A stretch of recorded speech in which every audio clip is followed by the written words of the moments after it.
Haleluya, puji nama Tuhan, salam sejahtera di dalam kasih kita Tuhan Yesus Kristus.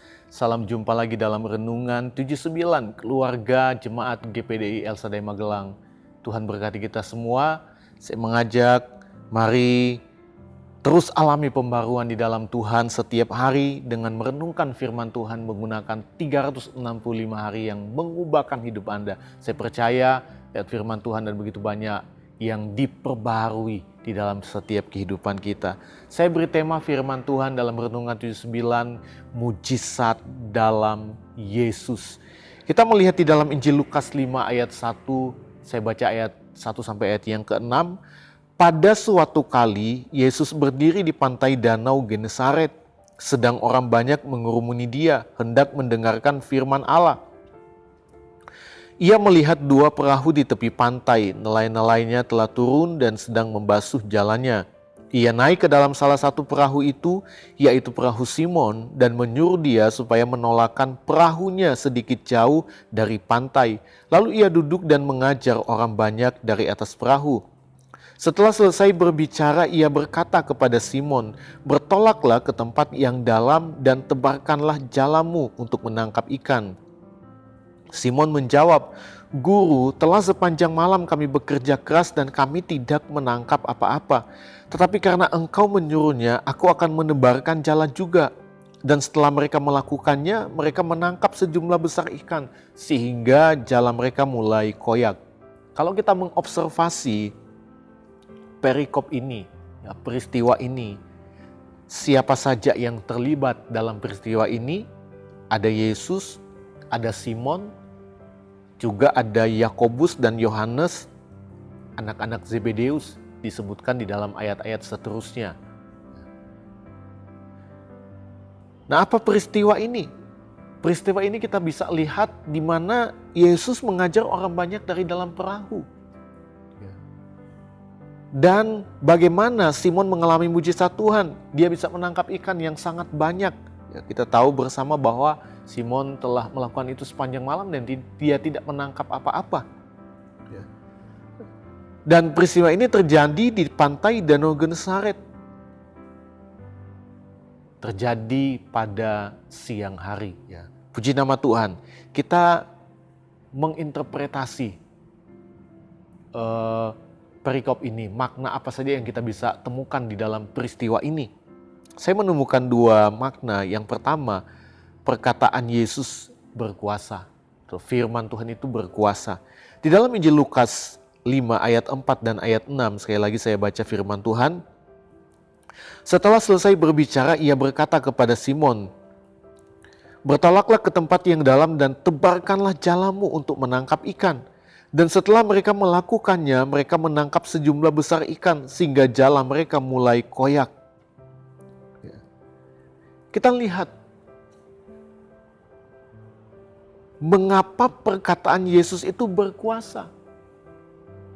Ketika dia perintahkan Simon untuk menebarkan jalannya. Dan kalau kita membaca bagaimana pada akhirnya mereka bisa menangkap ikan yang sangat banyak. Padahal semalaman mereka nggak menangkap apa-apa. Tetapi ketika Yesus menyuruh mereka bisa menangkap ikan yang banyak. Itu karena perkataan Yesus berkuasa. Dan mengapa perkataan Yesus berkuasa? Karena dia adalah Allah. Dia adalah pencipta langit dan bumi, pencipta alam semesta. Bahkan dia yang berdaulat atas alam semesta ini. Apa yang ada di dalamnya, ada dalam kekuasaannya. Dalam Injil Yohanes 1 ayat 1 sampai ayat 3 dikatakan, pada mulanya adalah firman. Firman itu bersama-sama dengan Allah dan firman itu adalah Allah. Ia pada mulanya bersama-sama dengan Allah. Segala sesuatu dijadikan oleh dia dan tanpa dia tidak ada satupun yang telah jadi dari segala yang telah dijadikan.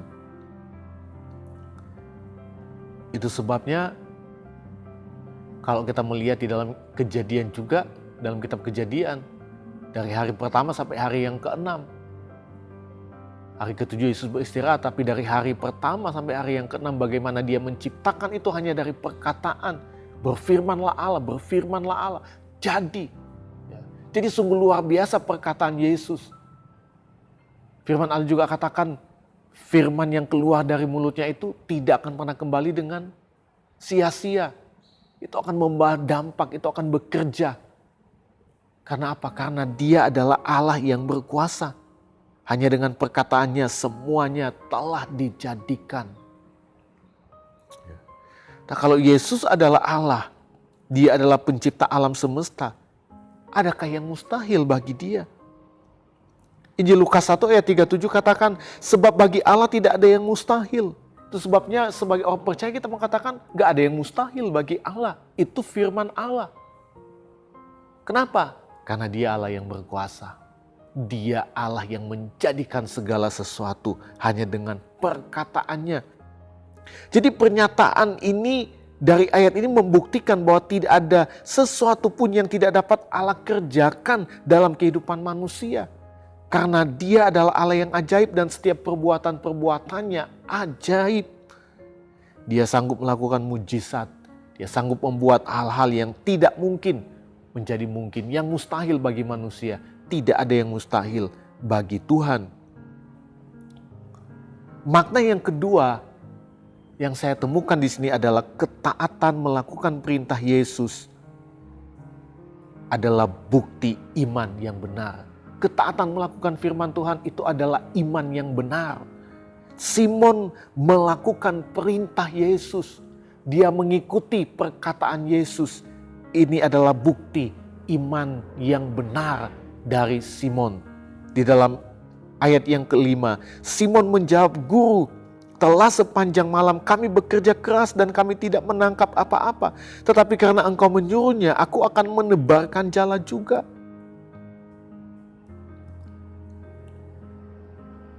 Simon lakukan itu. Dan dia dapat mengalami mujizat dalam Yesus karena dia percaya dengan perkataan Yesus. Ada iman untuk perkataan Yesus dan dia mau melakukan perintah Yesus. Itulah iman yang sesungguhnya. Sebab di dalam Yakobus 2 ayat 20 dan ayat 26, saya baca ayat 20 dulu. Hai manusia yang bebal, maukah engkau mengakui sekarang bahwa iman tanpa perbuatan adalah iman yang kosong?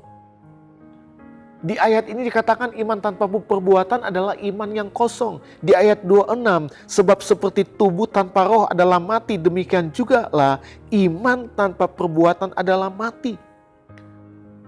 Iman tanpa perbuatan itu seperti tubuh tanpa roh. Kita lihat orang mati sudah tidak berdaya, tidak bisa berbuat apa-apa lagi. Seperti itu iman tanpa perbuatan, mati. Ya.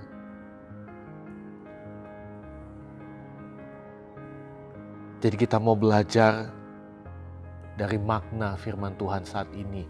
Ketaatan melakukan firman Allah adalah bukti iman yang benar di hadapan Tuhan. Bukan saja membuktikan bahwa kita ini adalah anak-anak Tuhan. Orang yang melakukan setiap firman Tuhan, tapi menunjukkan bahwa kita mengakui bahwa Dia adalah pencipta langit dan bumi dan tidak ada yang mustahil bagi Tuhan. Nah, kita mau lihat aplikasi apa yang harus kita lakukan, kita terapkan dalam hidup kita untuk mengalami mujizat di dalam Yesus. Yang pertama, mendengarkan firman Allah. Di dalam ayat 3 Injil Lukas 5 ayat 3 sampai ayat yang kelima, ia naik ke dalam salah satu perahu itu, yaitu perahu Simon, dan menyuruh dia supaya menolakkan perahunya sedikit jauh dari pantai. Lalu ia duduk dan mengajar orang banyak dari atas perahu. Setelah selesai berbicara, ia berkata kepada Simon, bertolaklah ke tempat yang dalam dan tebarkanlah jalamu untuk menangkap ikan. Simon menjawab, Guru, telah sepanjang malam kami bekerja keras dan kami tidak menangkap apa-apa. Tetapi karena Engkau menyuruhnya, aku akan menebarkan jala juga. Di ayat ini kita bisa lihat ketika Yesus naik ke atas salah satu perahu, yaitu perahu Simon, dia menyampaikan apa? Menyampaikan firman Allah. Simon ada di situ. Simon mendengarkan firman Allah. Itulah yang membuat dia yakin dengan perkataan Yesus. Roma 10 ayat 17 katakan, jadi iman timbul dari pendengaran dan pendengaran oleh firman Kristus.